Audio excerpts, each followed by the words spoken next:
¿Sí?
Hola, hola, ¿cómo están? Buenas noches.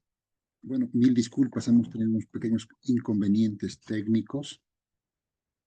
Hemos tratado de ingresar del celular, pero no sé qué pasó. Bueno, vamos a comenzar ya esta sesión del día de hoy, miércoles 10 de septiembre. Y bueno, darles la más cordial bienvenida a todos y cada uno de ustedes. Como ya nos hemos presentado en la primera clase el día domingo, ya por lo menos ya les soy familiar, podríamos decir, ¿no? Vamos a continuar hablando del proceso familiar, algunas cuestiones relacionadas a la familia que estábamos viendo el día domingo, ¿ya? Tomando en cuenta a la familia como esa institución histórica que ocupa ese lugar central en la sociedad. Es por eso que el Estado, ¿no?, va a tomar como algo sumamente sumamente importante ese mismo proceso de socialización e internalización de los valores, las pautas de conducta y las normas sociales relacionadas a este núcleo, a esta célula familiar por excelencia de la sociedad. Entonces, su funcionalidad, decíamos, en ese abordaje histórico, ya desde pregrado incluso, ¿no? Hemos comprendido la importancia, el rol que juega cada papel y, bueno, la funcionalidad misma y la estructura se van a plantear entonces en base a esas mismas cuestiones, ¿no? Cuestiones cruciales que por lo general van a plasmarse en derechos y obligaciones que tiene cada miembro componente de la familia, ¿no? En Bolivia y en legislaciones internacionales, bueno, tomamos como referente siempre la Constitución Política del Estado, ¿no? Esta parte es sumamente importante porque a partir de esta Carta Magna, esta normativa superior, es que las normas, la ley 603, la ley 348 y bueno, el código niño, niña y adolescente, van a también reconocer estos aspectos, ¿no?, y plasmarlos en sus normativas, ¿no? Además de socializarlos y bueno, analizar también esos avances normativos, decíamos, a partir de la constitución última que hemos tenido. El 2009 sin duda ha significado un paso importante en muchos aspectos, ¿no? Y también decíamos las leyes que teníamos anteriormente. Y bueno, a partir de acá hemos comprendido otros aspectos, ¿no? Ya desde la misma conceptualización o la misma determinación que rige desde el artículo 1 de la Constitución en base a declararnos un Estado unitario, social, de derecho. Y bueno, a partir de aquí vamos a priorizar esta protección a la familia y subordinar los intereses individuales, ¿no?, en relación a los intereses de la sociedad y del Estado.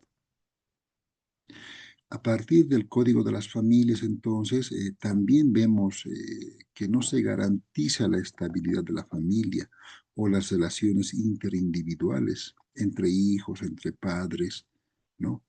Ya a partir de acá vemos esa introducción misma del divorcio por la vía notarial, ¿no?, que le da competencias y jurisdicciones al notario de fe pública, que no se constituye, podríamos decir, o es un auxiliar en la justicia, ¿no?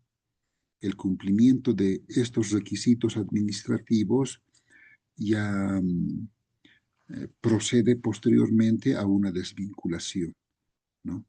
Habría que tal vez replantear esta coherencia a esa protección de libertad individual, que responde a una concepción liberal, ¿no? Y este análisis ya dentro de las doctrinas del derecho había sido abordado por algunos teóricos como Gisbert, que nos va a mencionar este debate en base a al rol del Estado en la regulación de esta institución, que es de carácter eminentemente social, ¿no? De igual manera, entonces, cuando vemos la Ley 603, el establecimiento en base a estos autores y la referencia que hace en cuanto a sus hipótesis y la aplicación de ciertos instrumentos que son desarrollados en base a la tecnología médica, por ejemplo, ¿no? Acá estos autores ya incorporan la tecnología, ¿no? Y también a partir de acá ya se va a visibilizar, podríamos decir, un aspecto regulatorio del Estado o del legislativo, ¿no? Del legislativo que tenemos acá en nuestro ordenamiento jurídico. Lo anterior a esto significaba la destrucción o eliminación de la familia como ese modelo o estructura. Esto ya en base a ciertas conceptualizaciones teóricas, ¿no? Es por eso que cuando hablamos del derecho de las familias o del código familiar, básicamente vemos estas problemáticas conceptuales, procedimentales o técnicas, ¿no? Y bueno, esto a partir de 2016 con más fuerza, podríamos decir. En cuanto a los tipos de procesos, ya la próxima semana seguramente estaremos viendo estas particularidades, ¿no? De los diferentes tipos de procesos en materia familiar. Pero cuando ya hacíamos ese abordaje histórico en base a ese código de las familias, veíamos ese componente evolutivo, espiritual, ¿no? Religioso, todo para comprender este vínculo, ¿no? Y esto básicamente lo llevamos en nuestras familias. Cuando las personas en sociedad ven esta relación, tienen, por ejemplo, mucho respeto por el bautismo, la confirmación, la primera comunión, el mismo matrimonio, ¿no? Porque esto crea cierta relación espiritual, ¿no? La misma relación del padrino, del ahijado, ¿no? O entre los compadres, ¿no? Esta unión de parentesco espiritual, social. Algunas legislaciones como Bolivia, por ejemplo, reconocen este parentesco espiritual y se mantiene en vigencia, ¿no? Principalmente porque muchas veces está en los mismos procesos relacionado con ciertas excusas o recusaciones en determinados procesos judiciales, ¿no? Cuando vemos nuestra normativa, por ejemplo, las causas de excusa y recusación, estas excusas eh, entre los mismos magistrados, por ejemplo, se da este caso, ¿no? No tener esa relación de compadrerío o padrinazgo o ser ahijado del juez, del vocal, del magistrado. Esa misma relación va a ser predominante en cuanto a los grados de parentesco, el grado de parentesco inmediato, por ejemplo, que existe entre dos personas que forman la misma generación biológica. Ya cuando vemos ese orden, cada generación va a constituirse en un grado de orden seguido de grados en la línea, ¿no? Y es por eso que hay uno que siempre lo mencionamos en materia familiar, Mesineo, y este autor nos va a ejemplificar ese cómputo, ¿no? Del padre al hijo. Hay un grado porque entre ellos media una generación. Y esto trata de básicamente entre dos personas, ¿no? Resultando parientes en primer y segundo grado. El abuelo y el nieto también, por ejemplo, que son parientes en segundo grado, y bueno, porque entre ellos median 2 grados o más generaciones, y así sucesivamente podríamos decir, ¿no? La, los grados de parentesco, la proximidad de parentesco que se establece por el número de generaciones. Cada generación entonces constituye un grado y un orden jerárquico de los grados en esa línea. Esto nuestra misma normativa lo reconoce, ¿no? El mismo derecho de las familias, la línea directa, la línea transversal o colateral también, las relaciones biológicas que median y forman parte de una familia consanguínea eran denominadas naturales o de linaje. Y esto históricamente lo relacionábamos con Engels, por ejemplo, ¿no? Cuando hacía ese abordaje en ese texto tan interesante y bueno, que es una obligación leerlo en ciencias sociales. La familia, donde detalla este proceso, los tipos de familia, hasta que llegamos a la monogamia, ¿no? Y esta monogamia, decíamos también, ya con otras características que van a derivar de esa monogamia, ¿no? Estos grados de parentesco, las consideraciones que hace el derecho mismo, ¿no? En cuanto a al término de filiación, etimológicamente, cuando hablamos de estos términos, filius, hijo, ¿no? Y bueno, este lazo de parentesco entre padres e hijos, la hija, por ejemplo, cuyo padre vive y cuya potestad jurídica se encuentra sometida. Y esto ya desde los textos de Cabanelas también, ¿no? Cuando vemos ya el mismo abordaje de derecho romano o, bueno, el Osorio, Cabanelas, entre los, bueno, los más renombrados que se relacionan en estos aspectos. Y nos relacionamos en esto porque vamos a siempre retrotraernos en el tiempo, ¿no? En base a esa historia jurídica y en base a esas sociedades griegas y romanas principalmente, que consideraban a los hijos nacidos fuera de matrimonio como algo extramatrimonial o quienes sufrían discriminación también, ¿no? Y bueno, a partir de ahí ya se va dando ciertos principios, ¿no? Ya cuando hablamos de familia, vamos a relacionar esto a principios eh, que rigen en el derecho de familias principalmente. Pero para comprender también esto de manera eh, completa, necesariamente hacemos ese abordaje, ¿no? Desde la mirada del derecho romano, como dadores de estos principios. Bueno, otra vez vamos a estar con esto en esta sesión porque es interesante y también importante, ¿no? La relación de los principios, pero desde sus orígenes, ¿no? Los principios doctrinales mismos para las familias, porque estos van a proporcionarnos, decíamos, esos pilares éticos, legales, que rigen el funcionamiento y la protección de este núcleo familiar, ¿no? La igualdad, el respeto, la solidaridad. Esos principios, de manera general, se encuentran en las legislaciones de cada país y en el nuestro, en nuestro Código de las Familias.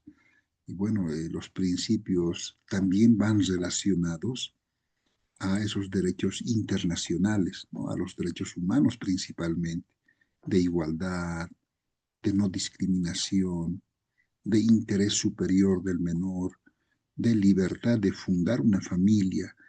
Cada persona tiene ese derecho de decidir con quién quiere casarse y qué tipo de familia formar, ¿no? Estos principios también parten de ese lineamiento que decíamos inicialmente, religiosos, morales, ¿no?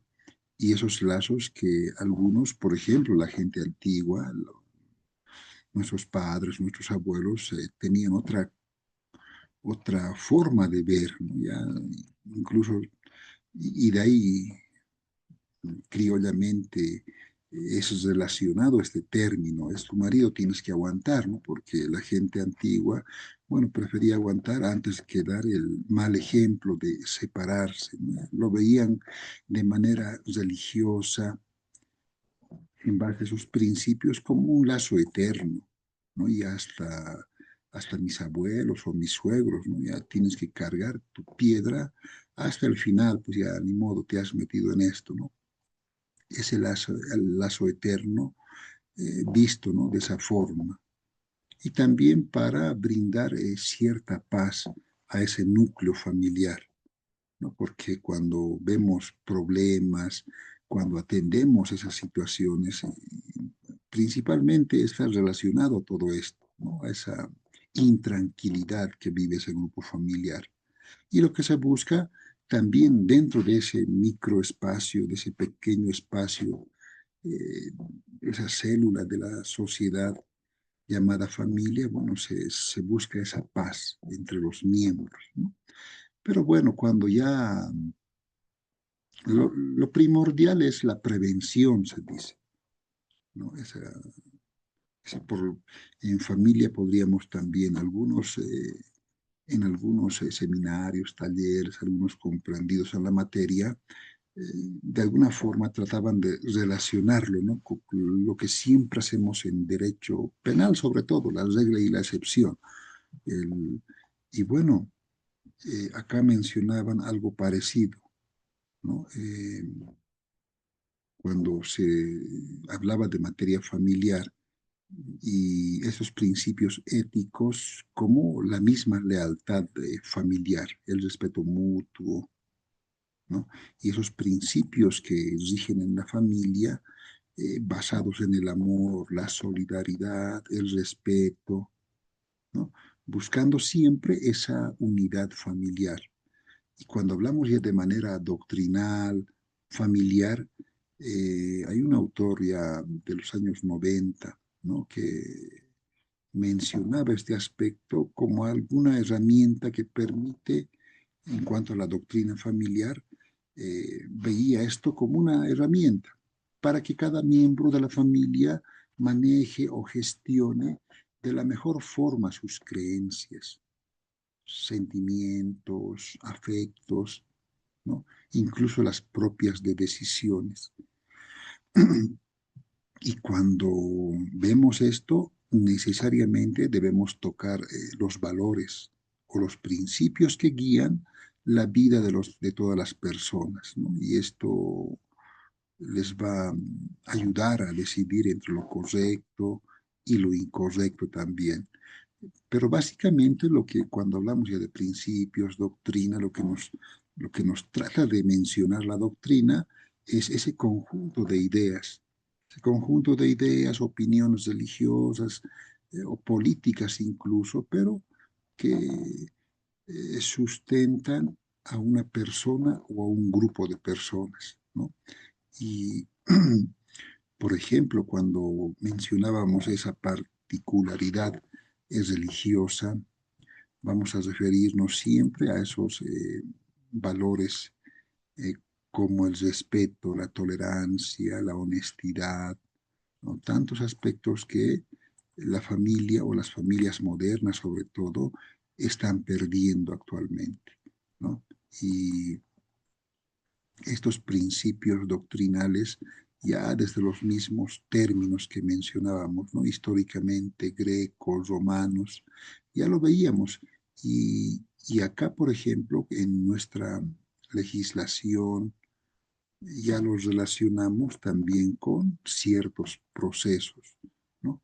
Elementos probatorios, la misma eh, filiación, por ejemplo, ¿no? Hay tantos pormenores o características dentro de la voluntad de cada familia o de cada persona, de cada padre, de cada madre, ¿no?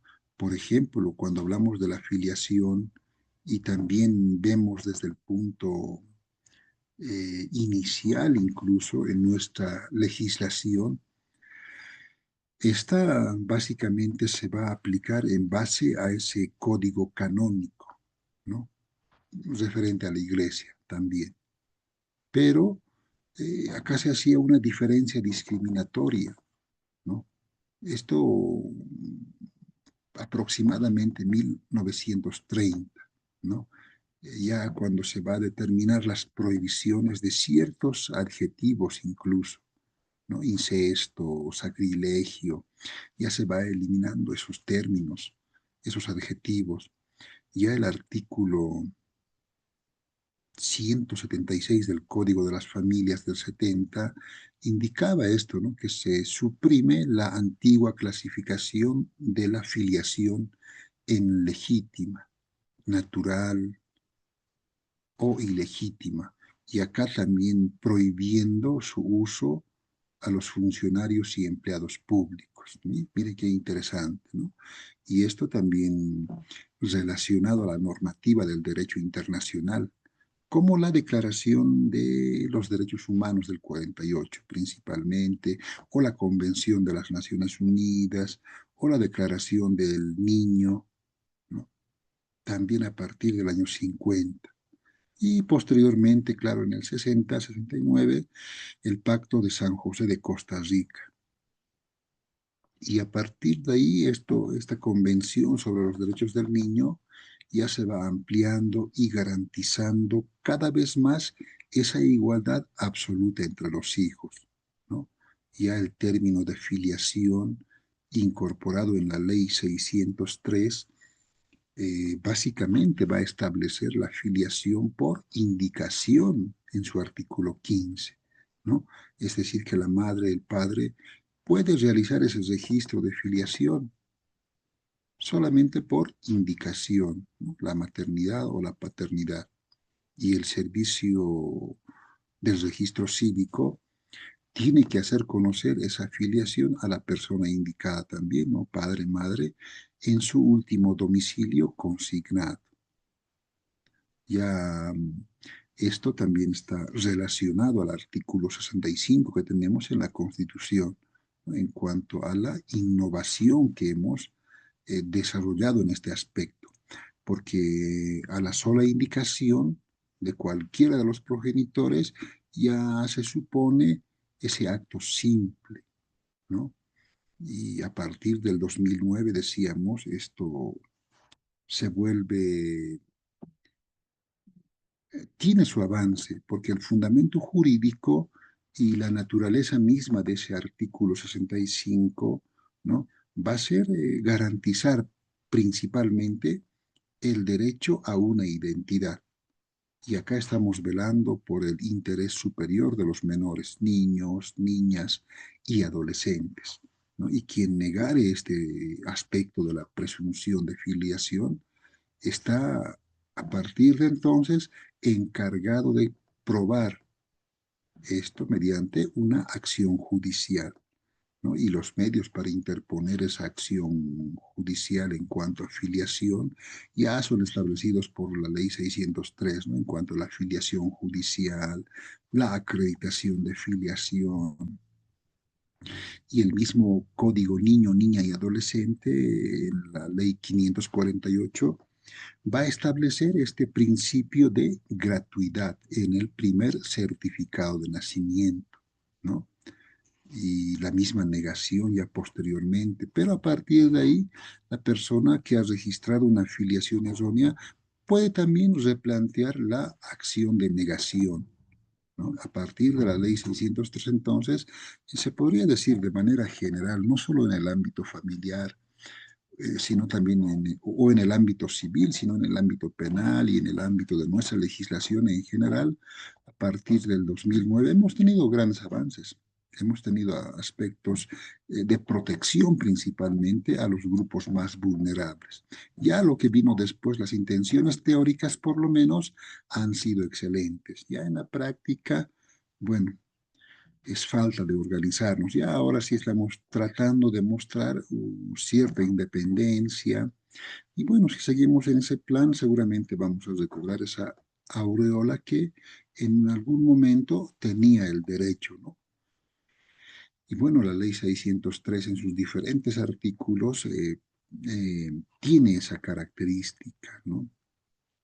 La demanda, los mismos requisitos formales de forma, de fondo, y todo esto también en relación a esos grupos vulnerables principalmente, menores y mujeres, ¿no? O discapacitados o adultos mayores, etcétera. Y cuando hacemos también este hincapié acerca de la impugnación a la filiación, ¿no? Ya como una acción también, ya en el procedimiento, en la forma de actuar o de desarrollar, ya sabemos que existen los plazos perentorios, ¿no?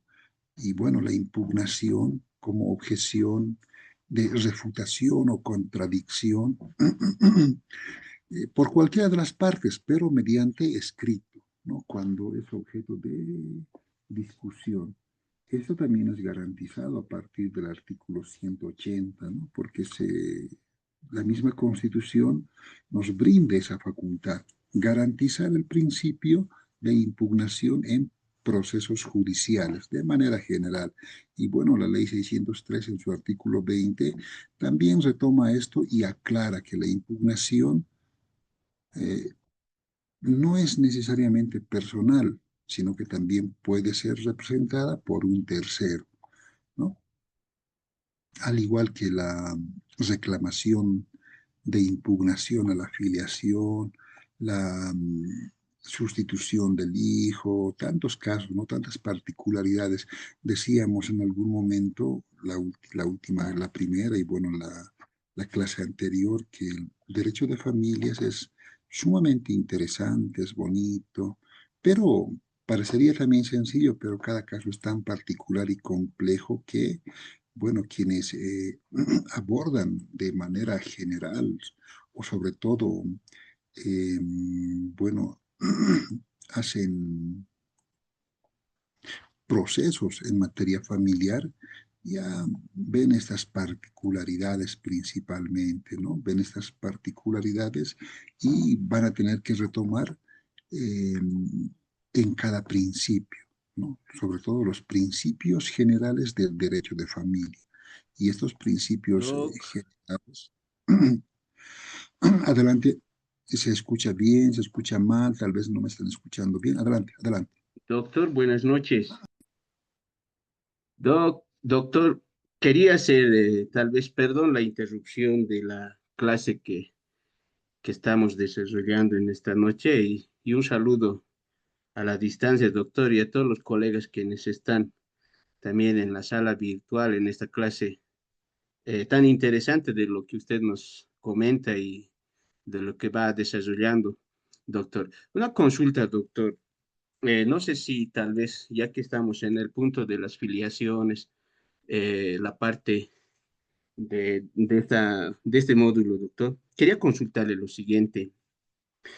Eh, un caso muy particular, doctor, no sé si esto lo estaba igual revisando, es el primer caso que se me presenta también de la impugnación de filiación, doctor.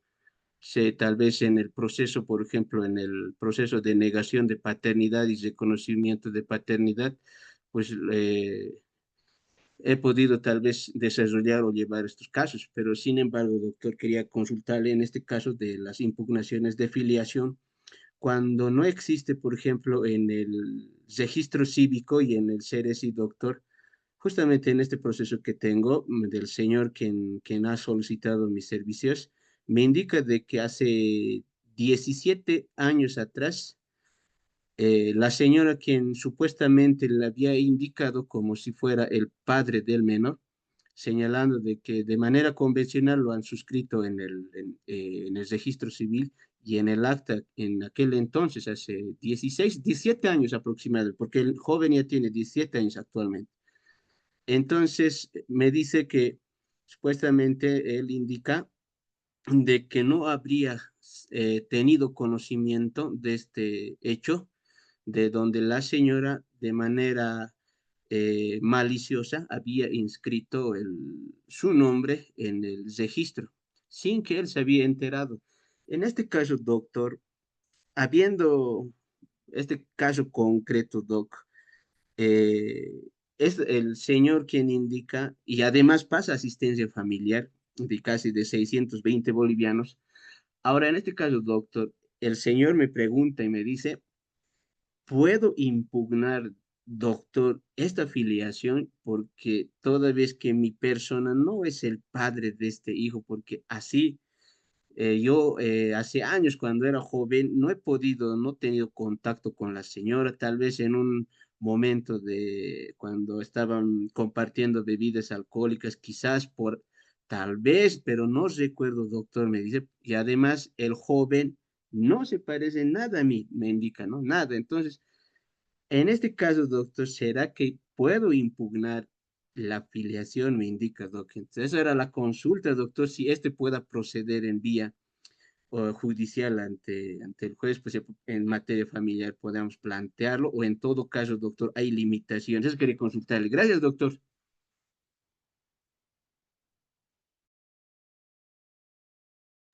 No, a ti más bien, gracias. Bueno, sí, más bien me has dado un respirito porque estamos todavía resfriaditos. Y efectivamente, lo que mencionas, mi estimado, está dentro de lo que dice la norma.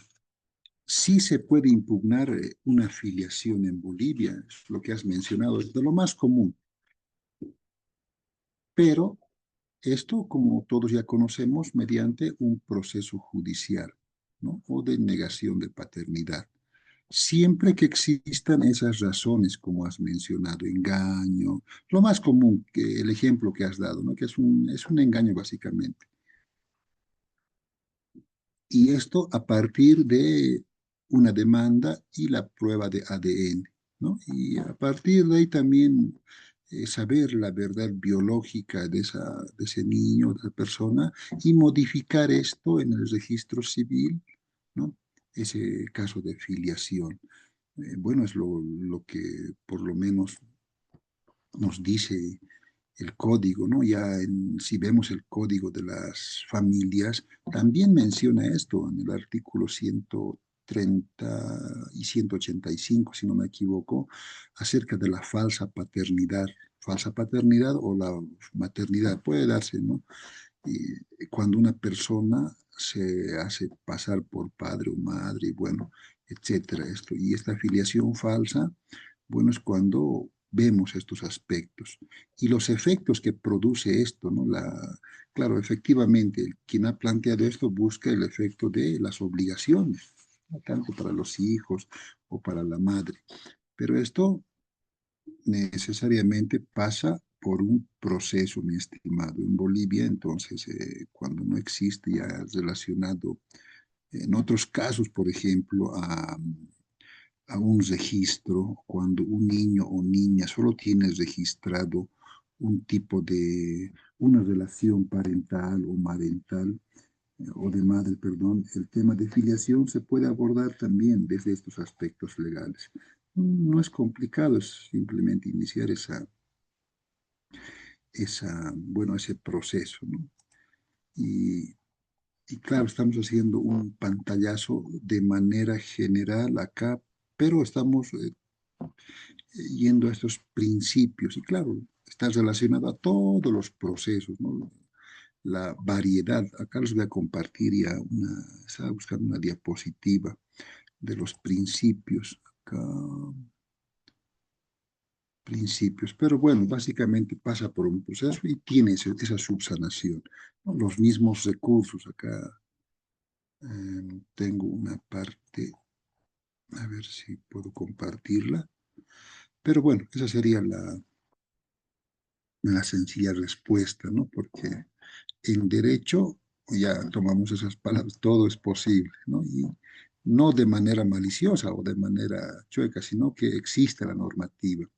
Ya, como te había mencionado, se puede impugnar porque, bueno, una afiliación pasa por eso, principalmente por la prueba del ADN, ¿no? Y a partir de ahí modificar el mismo registro. Ya cuando procede esta impugnación a la paternidad, ya se puede al año siguiente, ¿no? En algunos casos que he visto, realizar la inscripción también. Pero bueno, vamos a, a ver, a continuar esta parte y seguir mencionando esto, ¿no? Del abordaje histórico incluso, también relacionado a lo que, a lo que has mencionado. Esto tiene sus antecedentes históricos, ¿no? Cuando vemos la misma fecundación artificial, ¿no? Ya, y esto a partir de los años 60, 70, ¿no? Eh, que no es actual. Muchos piensan que esto de la inseminación, por ejemplo, que también está relacionado a eso, pero no es actual. Viene ya desde, incluso se habla en los casos o en los antecedentes históricos, ¿no? A doña Juana, esposa del rey Enrique, ¿no? De Castilla del siglo XV, ¿no? 1600, ¿no? Haciendo esas observaciones a espermatozoides, ya que hoy con el avance tecnológico, bueno, ya es más fácil el famoso ADN que demuestra todos estos aspectos. Pero ya cuando vemos estos antecedentes históricos en relación a esto de la fecundación artificial o a la creación, ¿no? de estos experimentos acerca de la inseminación artificial, esta ya tiene incluso antecedentes en animales, ¿no? Y bueno, esto va a elaborar ciertos métodos ya para la medicina a partir ya de 1900 con más amplitud, 1950, ya hablamos de ciertos métodos de más avanzados, ¿no? Ya en la década de los 70, 80, ya se van a desarrollar aspectos de recolección de semen, ¿no? Y ya a partir del 60 ya la inseminización y la fecundación del óvulo. Y hoy es de lo más normal, ¿no? Irse a una clínica y bueno, hacer esto. Pero esto hablando de nociones generales acerca de la inseminación o fecundación artificial, es un método científico, también técnico, que da origen a esta filiación, a este tipo de filiación, ¿no? Y esto también tiene sus diferentes teorías, al igual que, bueno, las mismas particularidades que vemos hoy en la fecundación artificial. Ya con la inteligencia artificial esto ya es pues, pasos agigantados, ¿no? La legislación boliviana, bueno, en la Constitución de 2009, también ya menciona este aspecto novedoso, ¿no? Pero lo menciona en parte sobre derechos reproductivos, sexuales, ¿no? Que antes no eran contemplados. Y cuando hablamos de la Constitución de 2009, bueno, sin duda hemos dado algunos avances, la oralidad en los juicios, no solo en materia civil, en penal también, en toda materia hemos avanzado bastante de un sistema a otro, ¿no? Más eficaz, también que incorpora la tecnología, ¿no? Y acá ya en la misma Constitución se garantiza estos aspectos, tanto para hombres y también para mujeres, en cuanto a sus derechos, ¿no? El respeto mutuo a su integridad física, emocional, ¿no? Y esto de la mano con esos bloques internacionales, ¿no? La Declaración de Derechos Humanos, civiles, políticos, sociales, niño, niña, adolescente, etcétera, ¿no? En Bolivia se aplica el conocimiento científico, la tecnología también. Y esto, bueno, es por eso que los juzgados prueba de ADN, ¿no? Y con esa prueba de ADN ya se puede también aperturar otros aspectos, ¿no? Y los procedimientos. En caso de no aplicabilidad, también se manifiesta nuestra normativa en los casos que haya, por ejemplo, recurrido a técnicas de reproducción con consentimiento, ¿no? Y bueno, se habla de impugnación también de filiación para quienes hubiesen dado su consentimiento. ¿no? Ya cuando hablamos de legislación comparada, esto necesariamente está relacionado al derecho de la sexualidad, ¿no? Ese derecho que tenemos todos. Y este derecho a la sexualidad va a reconocer esa misma libertad sexual, no solo para los hombres, para las mujeres, sino también ya para ese mundo diverso, heterosexual, homosexual, bisexual, transgénero, ¿no?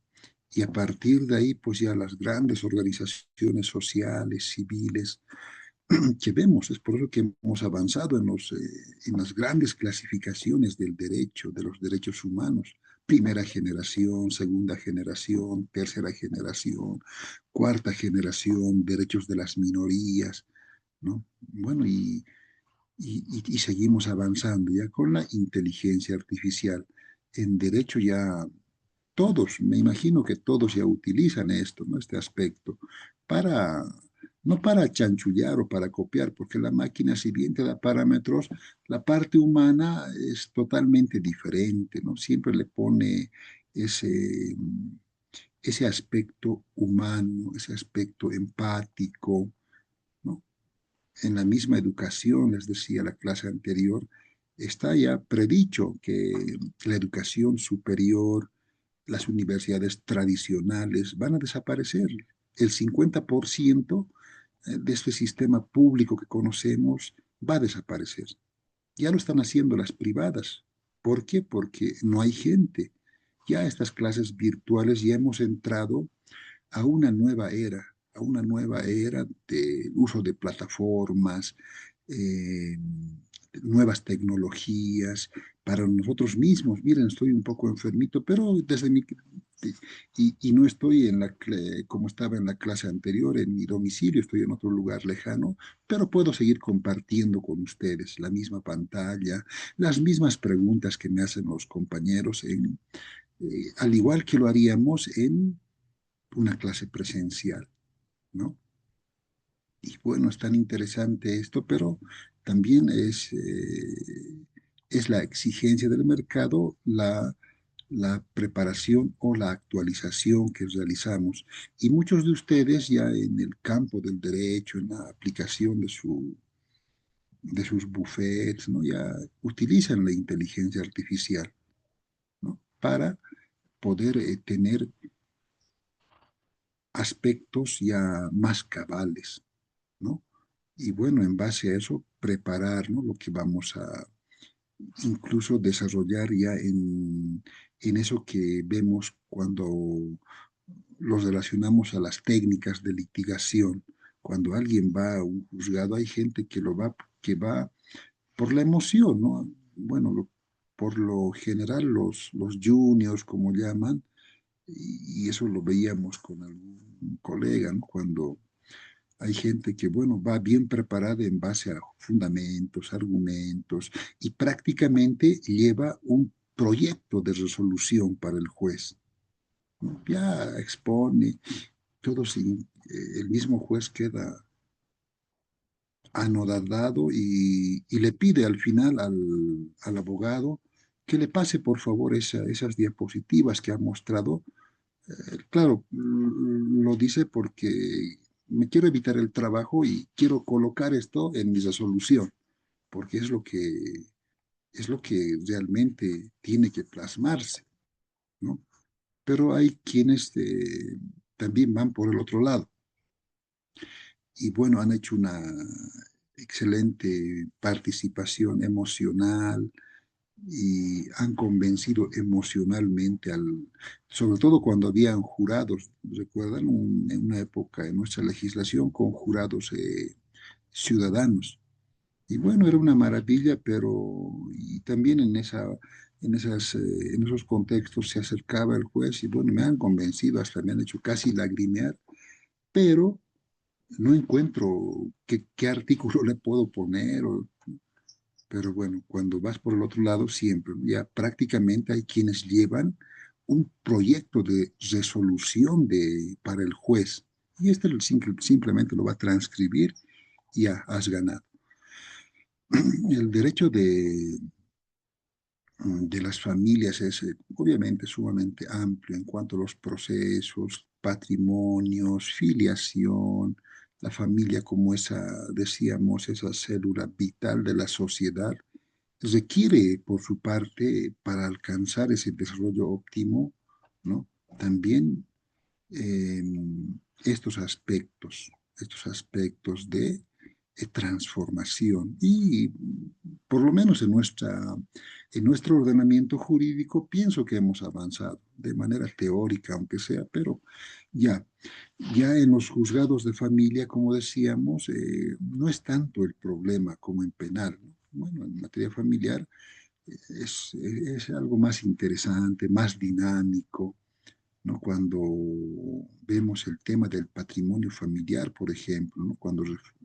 También preguntaban internamente cuando resulta confuso, esto también se asocia a que podríamos entender los bienes como una sociedad conyugal. Y eso básicamente te lo explica cualquier abogado cuando va a la oficina, ¿no? Y hablan las parejas de un patrimonio familiar. Y dentro de este régimen, claro, efectivamente existe un régimen de sociedades gananciales. Fácil de comprobar, ¿no? Y esto referido al patrimonio familiar. Y esto con el código de familia abrogado, por ejemplo, ¿no? Se hacía otra forma de inspiración o conspiración en cuanto al resguardo, ¿no? El patrimonio familiar. Pero cuando se relaciona esto dentro del derecho de la familia, ¿no? En cuanto a un patrimonio familiar, viéndolo desde su misma denominación, definición, ¿no? Hay juristas, por ejemplo, que consideran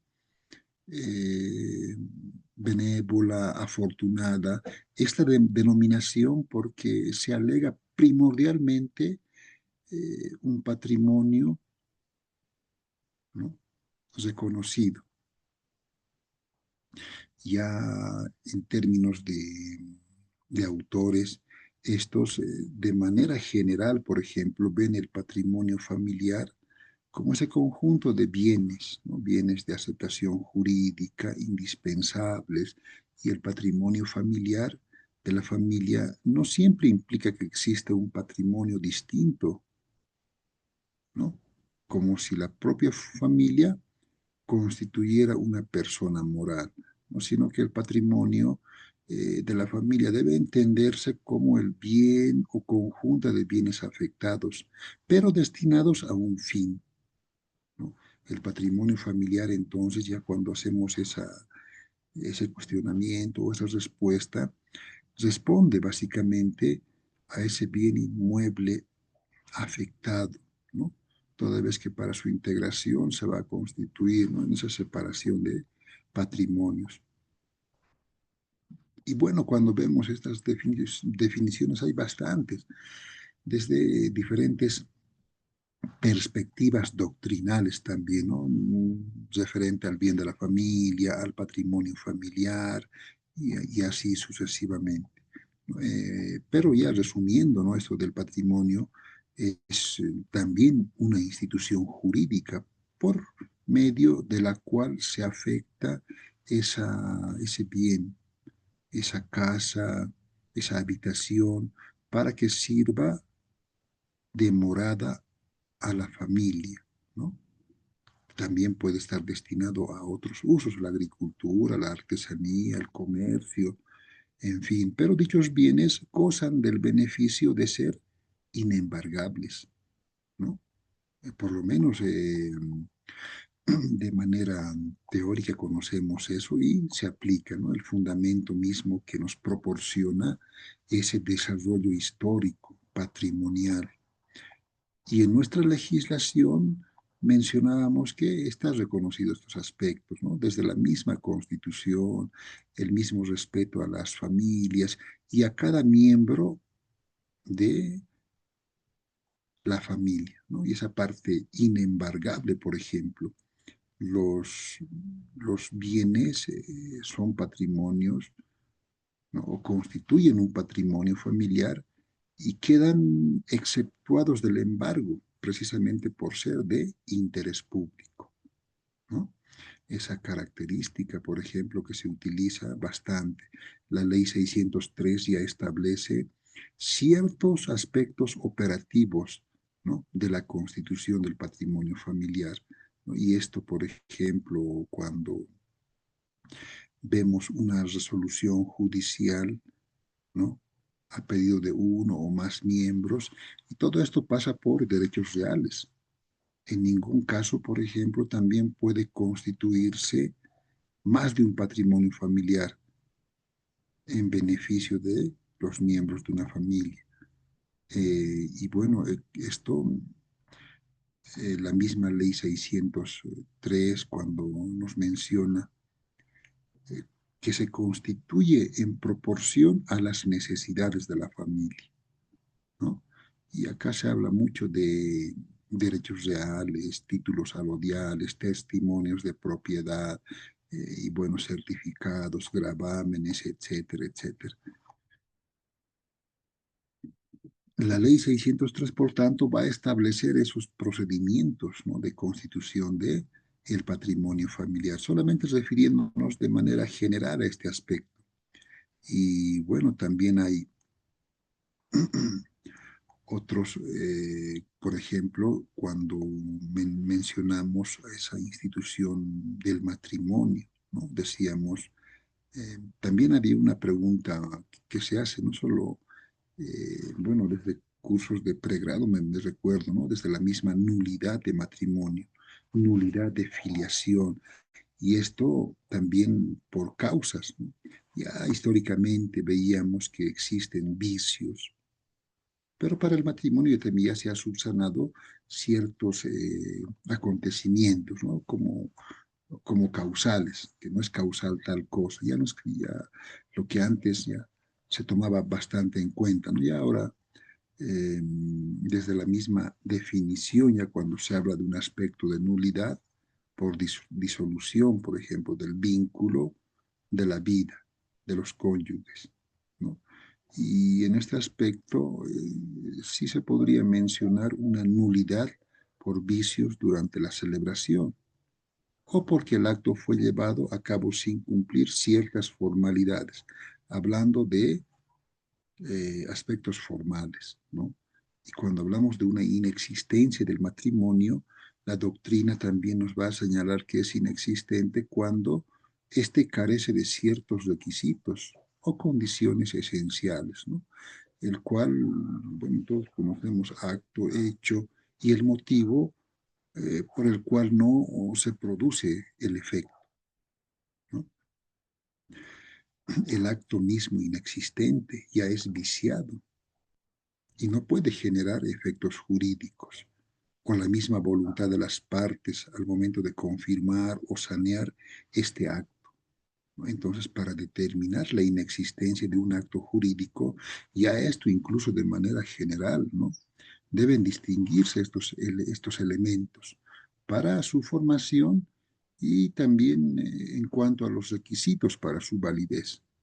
La falta de uno de estos dos elementos ya conduce a una inexistencia o una omisión en el requisito, ¿no? Y ya si habláramos de términos doctrinales y en relación al matrimonio, este contempla ciertos casos, ¿no? El matrimonio contraído por personas del mismo sexo, por ejemplo, que es de lo más común hoy en día, ¿no? O el matrimonio en el que no ha existido el consentimiento, que en menor proporción hay, pero hay. O el matrimonio en el que se han omitido ciertas solemnidades para la celebración de dicho acto, ¿no? Esto también está contemplado en la ley 603, la inexistencia del matrimonio. Claro, anteriormente no estuvo contemplada en el Código de las Familias abrogado anteriormente, ¿no?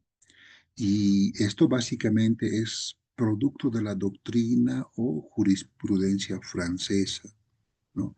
Y actualmente la ley 603 solo determina la nulidad del matrimonio, dejando sin efecto la teoría de la anulabilidad, y esta invalidez, el matrimonio inválido se considera cuando su constitución o en su constitución se han incumplido estos requisitos. Es algo tan elemental, se podría decir. La ley 603, ya cuando da paso al legislador, ¿no? Se aparta en muchos casos de la teoría civilista, de la anulabilidad, y se va a concentrar en la nulidad, ¿no? Hemos cambiado esa partecita con la 603 también. Y el artículo 168 que nos menciona también las causas de nulidad, ¿no? Y entre las causas, bueno, es porque no ha sido celebrado por un oficial del registro civil, por ejemplo, ya nulo. O si no ha sido celebrado, bueno, acá sí hay cierto tipo de interpretación, ¿no? Tal vez alguien acá podría, tal vez es experto en familia, ¿no? O lleva algunos casos entre relación del mismo sexo. ¿Qué es lo que pasaría en este caso si no hubiera sido realizado entre un hombre y una mujer? Bueno, ya el ordenamiento jurídico acá reconoce ese tipo de matrimonio, ¿no?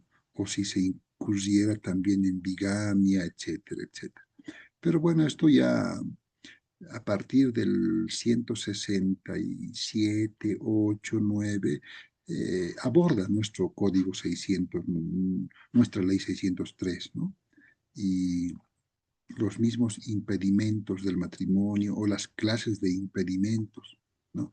El Código de Familia abrogado, por ejemplo, establecía que no pueden casarse dos personas cuando una ha sido condenada por homicidio consumado, ¿no? Tenía otro tipo de, otra forma de ver la vida incluso, ¿no? Ya ha sido abrogado. Pero ya la ley 603 establece que el matrimonio es nulo cuando se incurren, ¿no? En algunas causales como la bigamia o múltiples uniones, ¿no? Pero bueno, ya esto también mm, es algo que no se regula mucho sobre este aspecto, ¿no? Y cuando nuestra legislación, de acuerdo a la ley 603, exige, por decirles otro aspecto, ¿no? La capacidad mental para contraer matrimonio, ¿no? O sea que hay que excluir al demente por considerarlo incompetente para considerar su consentimiento, ¿no? Hay varios aspectos, pero bueno, esto de la, de la parte teórica y los diferentes procesos que vemos en materia familiar están contemplados dentro de la misma Constitución, la Ley 603 y las leyes también que respaldan todo esto. Otro aspecto importante, ¿no? Va haciendo pantallazos rápidos porque, bueno, es como en televisión, el tiempo es corto, ¿no? Ya son las 8:30. El código civil, por ejemplo, el código abrogado que mencionamos, distinguía estos aspectos de nulidad, de anulabilidad del matrimonio. Y la nulidad tenía características de inexistencia. Pero ya la ley 603, ¿no? En su capítulo cuarto, se acoge solamente a la teoría de la nulidad, ya dejando esa parte o dejando de lado esa anulabilidad, ¿no? Y decíamos esos aspectos como causas de nulidad.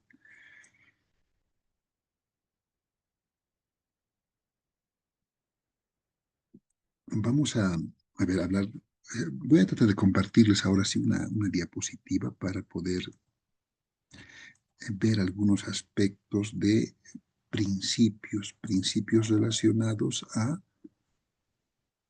los procesos familiares, ¿no? Que se utilizan bastante.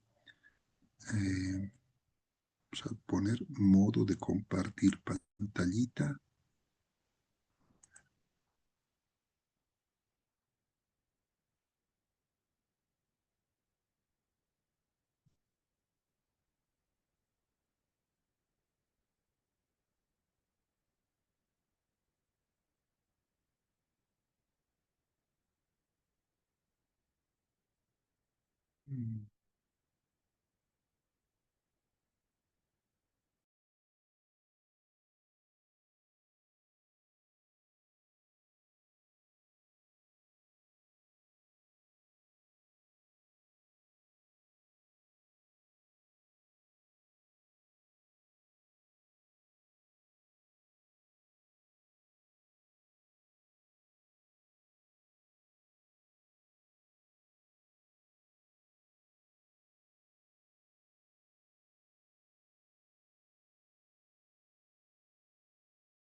Bueno, estamos compartiendo la pantallita.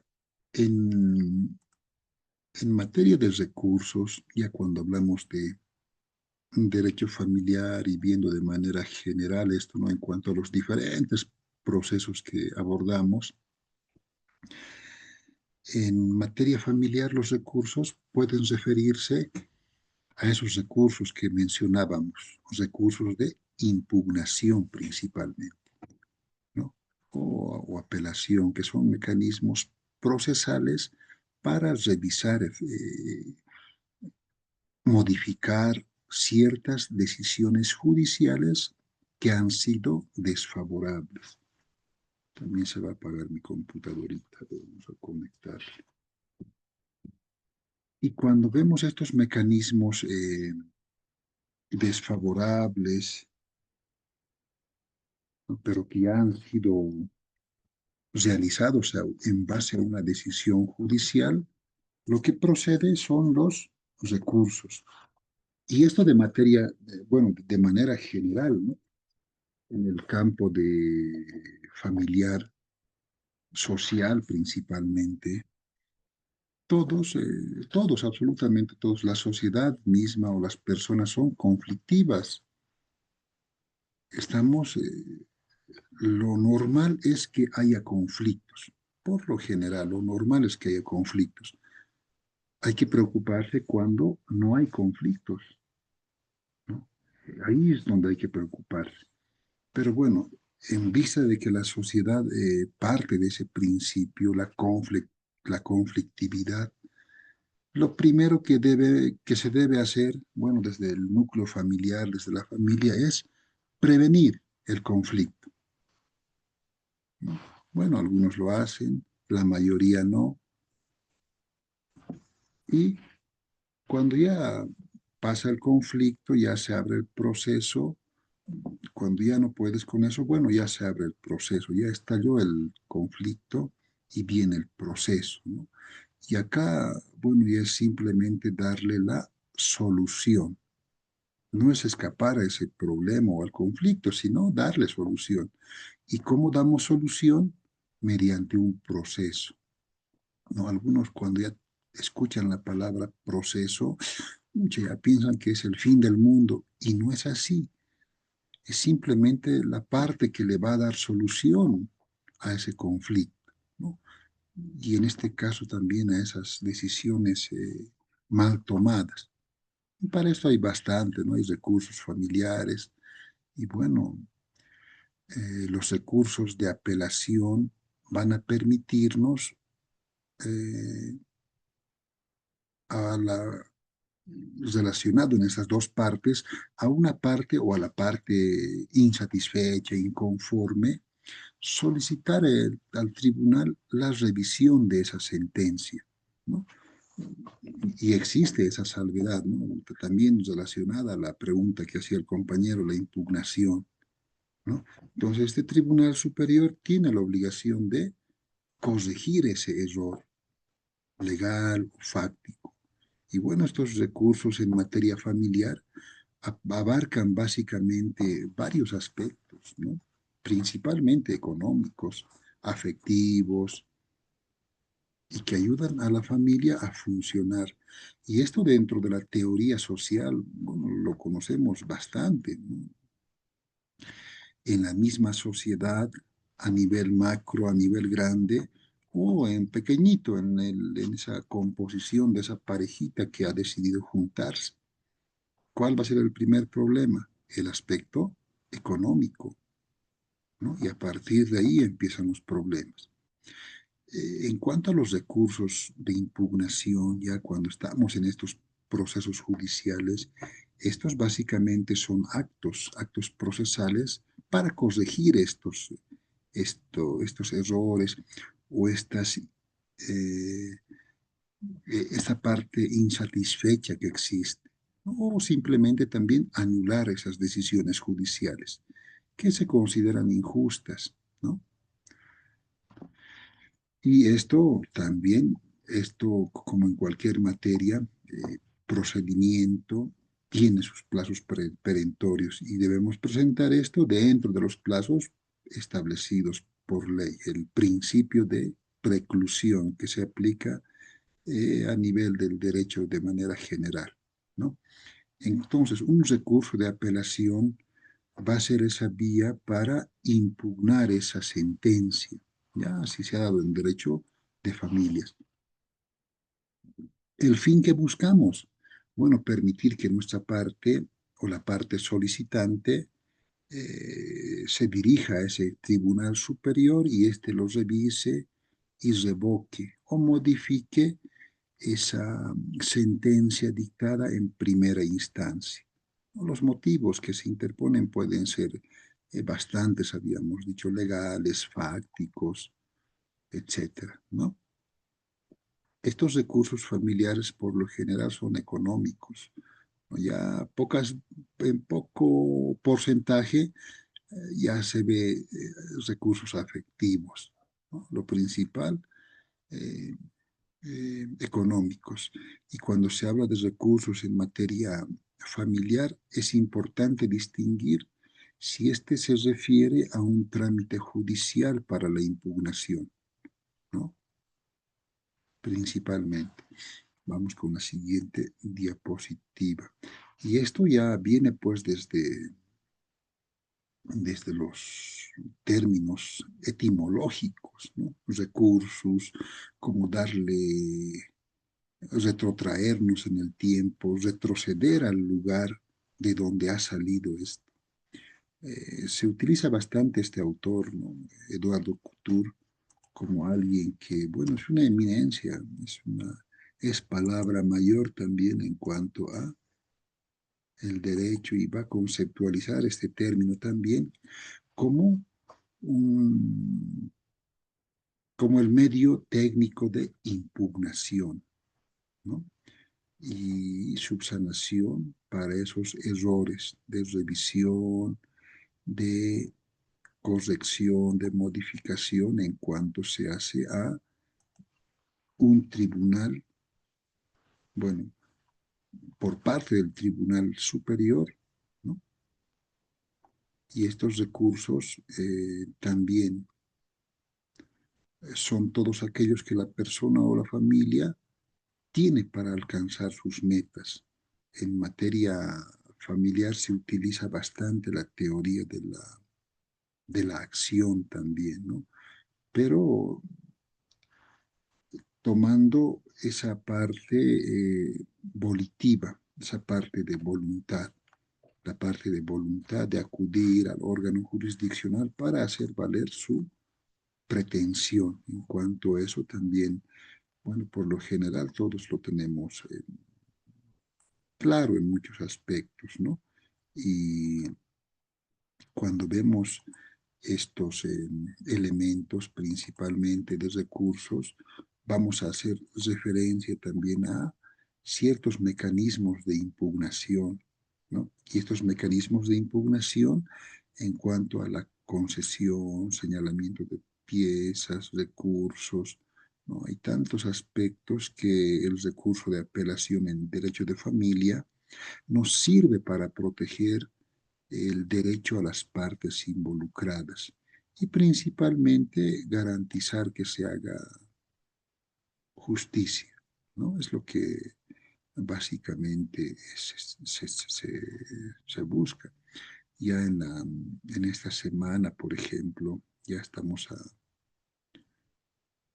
nuestra segunda clase y les decía en la primera, haciendo un pequeño paréntesis en esta partecita, ya la plataforma, ya en este módulo avanzado, ya están avanzando en su posgrado, ya el foro es un simple comentario, análisis, donde pueden explayarse a partir de ciertos aspectos, ¿no? Por ejemplo, eso que mencionábamos, la negación de paternidad, por ejemplo, o si es reconocido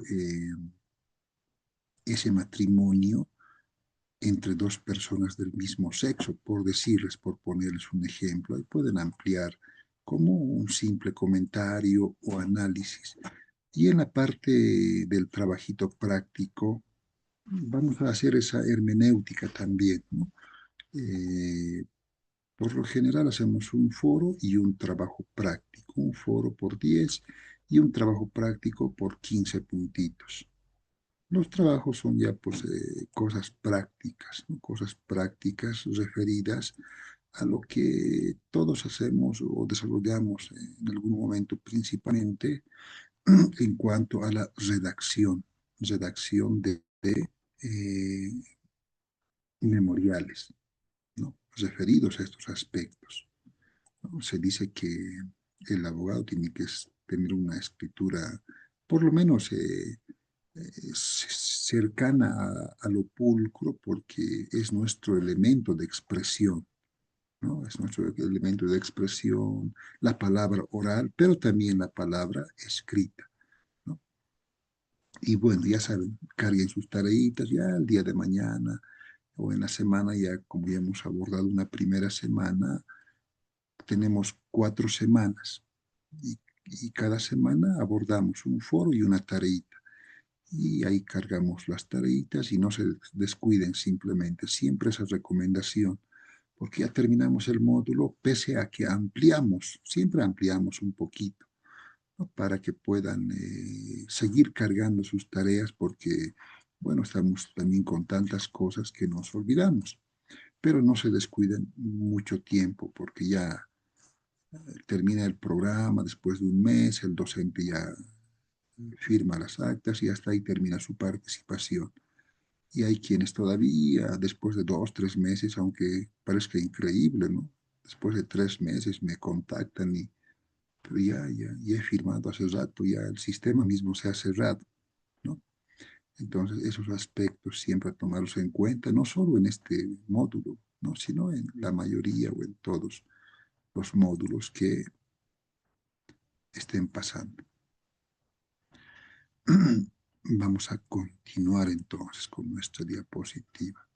Dentro de los recursos hablamos de esta parte, ¿no? Para subsanar, modificar, pero también eso requiere ciertos elementos, ¿no? Subjetivos y objetivos. ¿Cómo requisitos cuando planteamos estos recursos? Estos requisitos subjetivos, por ejemplo, eh, pueden recurrirse de una resolución todas las partes que intervienen en el proceso, dicen requisitos subjetivos. Esto básicamente incorporado o que afecta la participación de estos 3 componentes, ¿no? Estos 3 componentes que, bueno, intervienen en el proceso, ¿no? Los requisitos subjetivos para recurrir a una resolución, por ejemplo, ¿no? que es recurrente y que involucra a este conjunto de partes, ¿no? Y en eso también hay ciertos aspectos de claridad o de prerequisitos, ¿no? Tener la calidad de parte, por ejemplo. El recurrente necesariamente tiene que ser una persona que interviene directamente en el proceso o es parte de él, ¿no? También que sufre un perjuicio o agravio, ¿no? Es necesario que esta resolución le cause una afectación, ¿no? Y esto en la práctica, ya en un proceso judicial, por ejemplo, cuando una sentencia no es favorable, esto por lo general, porque la parte porque una parte considera que se ha cometido ciertos errores y esta parte es la que puede impugnar, ¿no? ¿Por qué? Porque generalmente se han vulnerado ciertos derechos, ¿no? Y ahí va la idea, ¿no? Del por qué no pueden recurrir todas las partes. La idea es que solo aquellas personas que tienen un interés directo, ¿no? pueden hacer uso de estos recursos legales. ¿No? Es algo incluso eh, sencillo de comprender bajo la lógica del sentido común incluso, ¿no? Por regla general, entonces, ¿cómo procede este recurso ante una resolución, ¿no? Contra actos definitivos, por ejemplo, el de reposición, que es lo más recurrente, ante quien expidió la decisión para que aclare, modifique o revoque esta sentencia, ¿no? Y qué recursos proceden en contra de las resoluciones, ¿no? También esto como objetos de queja incluso, o inadmisibles, improcedentes, etcétera. Pero también existen ciertos elementos objetivos, ¿no? Como requisitos que van de acuerdo a la norma pertinente. Ya esto es básicamente la aplicación del derecho positivo, de la taxatividad de la norma, en fin, ¿no? Cuando vemos estos aspectos,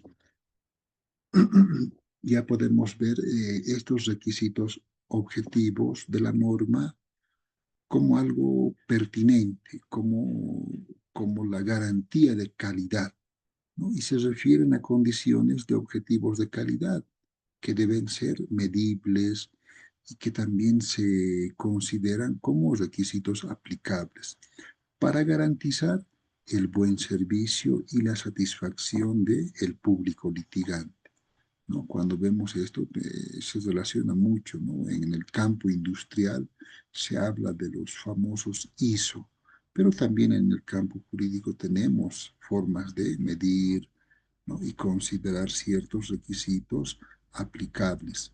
Y también, ¿no? obviamente, que existe la otra parte. También, entre otros requisitos objetivos, acatar la resolución emitida para que conozca el órgano competente. Esto ya por algo formal, por algo procedimental. Vamos a avanzar en el requisito de lugar, de tiempo, de forma, ¿no? Esto necesariamente se debe plantear ante el mismo juez al juzgado de origen y va a ser un juez superior quien resuelva estos aspectos, ¿no? Cuando vemos estos requisitos de lugar, tiempo y forma, necesariamente debemos respetar los plazos establecidos, ¿no? Esa es la regla, bajo el principio de preclusión, ¿no? 3 días, 5 días, 10 días. Y también por formalidad, esto debe ser planteado por escrito, ¿no? Bajo ese término coloquial, papelitos cantan, porque si no, no habría forma de argumentar o de justificar este aspecto. También se habla bastante de esos tipos de errores, error injudicando, error improcedendo, ¿no? Y esos términos que dentro del derecho son muy comunes. Por ejemplo, el error improcedendo, ese error en el procedimiento, esa irregularidad en la tramitación de un proceso judicial que va a afectar la forma o la condición del juicio, ¿no? A diferencia de lo que conocemos también como un error injudicando. que esto se refiere básicamente a la aplicación incorrecta del derecho. Este tipo de error, por lo general, se relaciona con la inobservancia de la norma, ¿no? Pero la norma procesal, ¿no? Y esto puede llevar a nulidad de ciertas actuaciones, ¿no? Y por consiguiente también retrotraernos en el tiempo, ¿no? A través de un recurso de casación también, por defecto mismo de la actividad, ¿no? Ya cuando presentamos un recurso, necesariamente estamos abordando el campo de la apelación, pero si no nos resolviera este campo, también existe el campo de la eh, apelación y lo otro, ya se me fue, casación, perdón. La distinción entre ese error improcedendo o error injudicando, ¿no? Es básicamente en el caso que se examina, esto se observa ciertos aspectos o errores en el juicio, ¿no? En el modo de plantearlo, por ejemplo, en cuanto a ciertos autores o ciertos expertos en esto, la diferencia, por ejemplo, del criterio, ¿no? En cuanto en el recurso dado por el error injudicando, se trata de defender la exacta interpretación de cualquier norma jurídica, ¿no?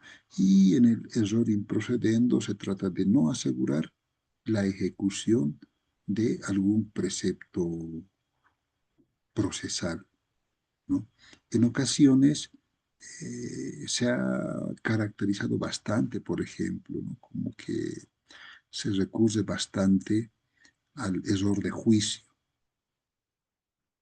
o la falta de reposición. Nuestro Código Civil, ¿no? Regula también estos efectos de la sentencia. Bueno, y en relación al también a nuestra anterior Corte Suprema de Justicia, por ejemplo, ya como antecedente, se encontraba cierta infracción, ¿no?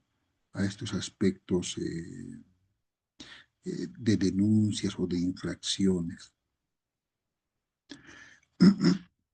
Vamos a ir avanzando, ¿ver? Ya vamos a llegar a las 9 ya. Y bueno, hemos abordado un poquitito de manera general, pero acá ya de manera, a ver cómo, de manera explícita vamos a tratar también de desarrollar lo que menciona nuestro artículo 252 en cuanto a las clases de recursos que tenemos acá, ¿no? Y cuando vemos el artículo 252, ¿no? Tanto del Código Civil y también que tiene cierta relación con el Código Penal, de manera general, se va a referir a estos tipos de recursos también, ¿no? De, como medios de impugnación, ¿no? La reposición,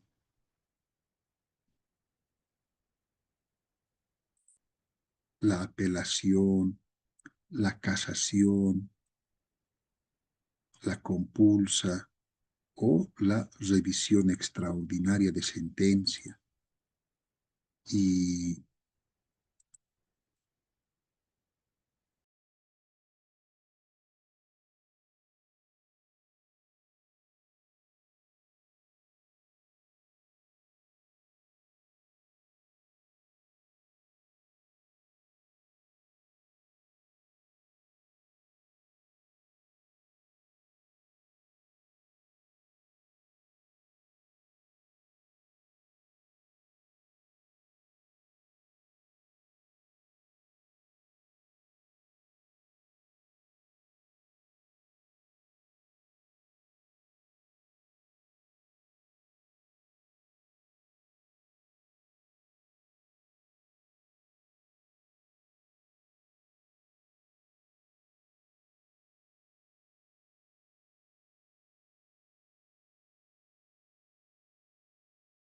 Me estaba saliendo error en la conexión. Bueno,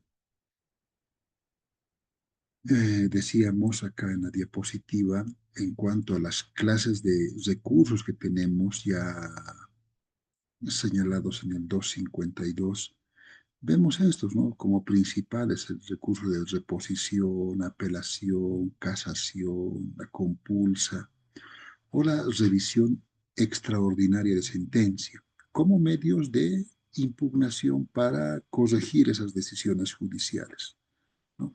Básicamente, el de reposición va a buscar la corrección de esos errores del tribunal o del juez, ¿no? Ante la misma autoridad.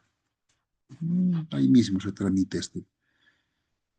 Mientras que la apelación, ¿no?, ya es revisada por una autoridad superior, del juez de primera instancia a un juez de instancia superior. Ya cuando hablamos de la casación, ya se dirige en cuanto del juzgado de instancia superior a última instancia para esa correcta aplicación de la ley. Y bueno, el de compulsa que generalmente se utiliza para corregir errores u omisiones procesales que a su vez causan ciertos agravios, ¿no? Ya cuando vemos también la revisión extraordinaria de sentencia como un recurso de carácter excepcional, sobre todo para atacar ciertas sentencias, incluso ya ejecutoriadas, es cuando se han agotado todas estas vías procesales, ¿no? Y esto ya se presenta al Tribunal Supremo de Justicia. Pero vamos a ver, tratar de mm, también de ampliar un poquito en cuanto al de reposición, ¿no? Si bien el de reposición busca esa corrección de errores, ¿no?, del juez o del tribunal ante esa misma autoridad, esta se interpone ante el tribunal o el juzgado que ha dictado esa providencia o auto interlocutorio, ¿no?, para que corrija como un error evidente y procede como para modificar o corregir estos decretos, estos autos o providencias, ¿no? Es trámite en el mismo tribunal o en el mismo juzgado, ¿no? Ya la apelación, cuando es revisada trasladada de esa primera instancia a instancia superior, ¿no?, este recurso se presenta ante el juez de primera instancia y este, bueno, va a elevarlo, ¿no? Esta procede contra resoluciones que causan agravio principalmente y no son aplicables o no son apelables, ¿no? Por lo tanto, lo que se busca acá es generar una modificación o revocatoria en la sentencia, ¿no? El plazo, por lo general, de estos es de 5 días, ¿no?, para una resolución o sentencia definitiva, por ejemplo, y 3 días para otros tipos de resolución. Cuando ya vemos el recurso de casación, este también como recurso extraordinario es presentado al Tribunal Supremo de Justicia, decíamos, para impugnar esa sentencia, ¿no?, que ha sido interpretada erróneamente o ha sido inaplicable en cuanto a la ley. Esta procede cuando la sentencia, por ejemplo, contiene errores, ¿no? Y ahí mencionamos el error injudicando, ¿no? El recurso de compulsa también, el recurso de compulsa que se plantea ante la autoridad judicial cuando una parte considera que los errores jurisdiccionales han causado vicios de procedimiento, ¿no? Esta también procede para corregir ciertos errores u omisiones que causan agravio Y finalmente la revisión extraordinaria de sentencia. Esta revisión extraordinaria de sentencia como recurso excepcional, ¿no? Ya la sentencia ha sido ejecutoriada, ya ha pasado por todos los niveles, pero procede cuando esta acción como último recurso es presentada al Tribunal Supremo de Justicia para que éste ya anule o modifique una sentencia ejecutoriada, por la cual se busca un fallo favorable, ¿no? El plazo y el plazo de interposición, ¿no? Incluso de haber cumplido condena. Sobre esto, la ley 603 también menciona estos aspectos, ¿no? El mismo Código Procesal Civil desde 2013 ya menciona estos aspectos.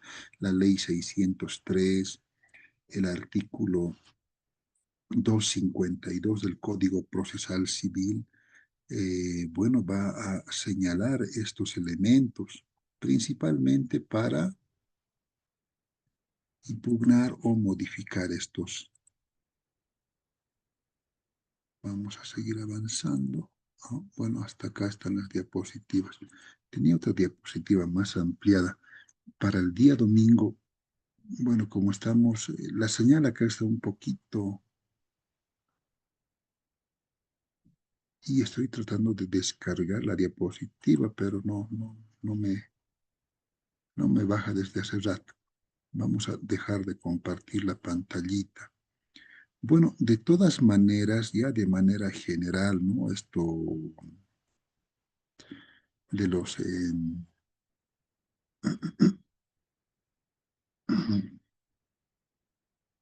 recursos que tenemos en materia familiar, los recursos que tenemos en derecho civil principalmente, ¿no? Cuando mencionamos los medios de impugnación general, vemos características subjetivas, características objetivas, bueno, los efectos también los efectos de interposición, ¿no? Para hablar de manera general, el recurso también de la economía jurídica y los principios. Ya la próxima estaremos hablando de los principios exclusivamente, ¿no? Los principios que de manera general rigen a nivel derecho y, bueno, también de manera familiar. Son básicamente los mismos principios, pero hacer énfasis en cada uno de estos es sumamente importante porque los procesos van en base a estos principios, ¿no? Bueno, mis estimados, ya estamos también a 9 de la noche. Vamos a ir cerrando esta sesión del día de hoy. Y bueno, es lo interesante también, ¿no? De poder conectarnos en esta... O sea, seguimos. En esta maestría, bueno, desearles un feliz resto de jornada y bueno, será la próxima clase ya que estemos desarrollando los principios y ahondando en esto de el procedimiento principalmente que rige en materia familiar. Conmigo un placer como siempre y bueno, estaremos viéndonos el día domingo. ¿Ya? Muchas gracias y permiso.